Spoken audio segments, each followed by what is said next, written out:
શ્રી ગણેશાય નમઃ. ત્રિશુળ ચેનલમાં તમારું સ્વાગત છે મિત્રો. આજે હું તમારી સમક્ષ લઈને આવી છું અષાઢ મહિનામાં આવતી વદ પક્ષની એકાદશી એટલે કે કામિકા એકાદશીની કથા વાર્તા અને મહિમા. તો ચાલો સાંભળીએ વાર્તા. ધર્મરાજ યુધિષ્ઠિરે શ્રી કૃષ્ણ ભગવાનને પૂછ્યું કે હે વાસુદેવ, મેં અષાઢ સુદ દેવશયની એકાદશીનું મહાત્મય સાંભળ્યું છે. હવે મને અષાઢ વદમાં આવતી ઉત્તમ એકાદશીનું મહાત્મય કહ્યું. ત્યારે શ્રી કૃષ્ણ ભગવાને કહ્યું કે અગાઉ બ્રહ્મદેવ દેવર્ષિ નારદજીને આ વ્રત કહેલું હતું, જે હું તમને હવે કહું છું તે તમે ધ્યાનથી સાંભળો. અષાઢ વદમાં આવતી 11ને કામિકા એકાદશી કહે છે.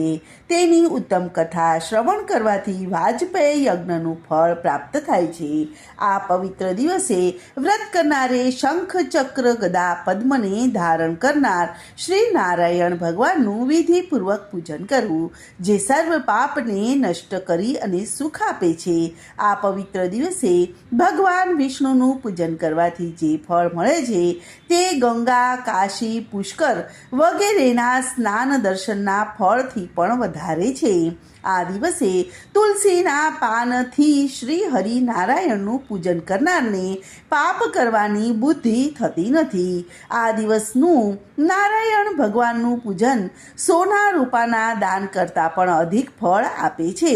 તુલસીના પૂજનથી ભગવાન જેટલા સંતુષ્ટ પામે છે તેવું ફળ રત્નમણી અને પરવાળાના દાનથી મળતું નથી.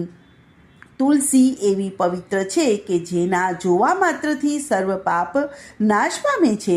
સ્પર્શ કરવાથી દેહ પાવન બને છે. નમસ્કાર કરવાથી રોગનો નાશ થાય છે. તુલસીમાં પાણી નાખવાથી યમરાજા પાસે આવતા નથી. તુલસી રોપવાથી ભગવાનની પાસે સ્થાન મળે છે. તુલસી ભગવાનના ચરણો પર મૂકવાથી બંધનમાંથી મુક્ત થવાય છે.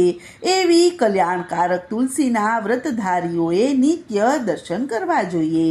કામિકા એકાદશીના દિવસે દીપદાન કરવામાં આવે છે.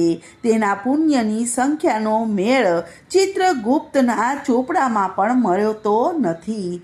કામિકા એકાદશીના દિવસે જે ભગવાનની મૂર્તિ સામે દીવો કરે છે તેના પિતૃઓ સ્વર્ગમાં અમૃત પાન કરે છે.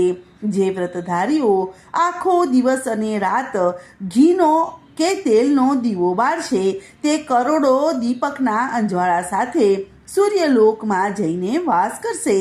માટે પાપનું હરણ કરનાર આ વ્રત સુજ્ઞજનોએ અવશ્ય કરવું જોઈએ.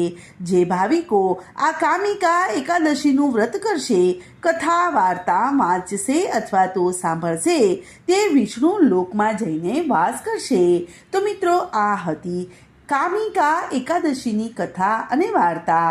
તો આજની આ વાર્તાને હું અહીં વિરામ આપું છું. કાલે ફરીથી આવીશ એક નવી કથા અને વાર્તા લઈને. ત્યાં સુધી બધાને મારા જય શ્રી કૃષ્ણ. ધન્યવાદ.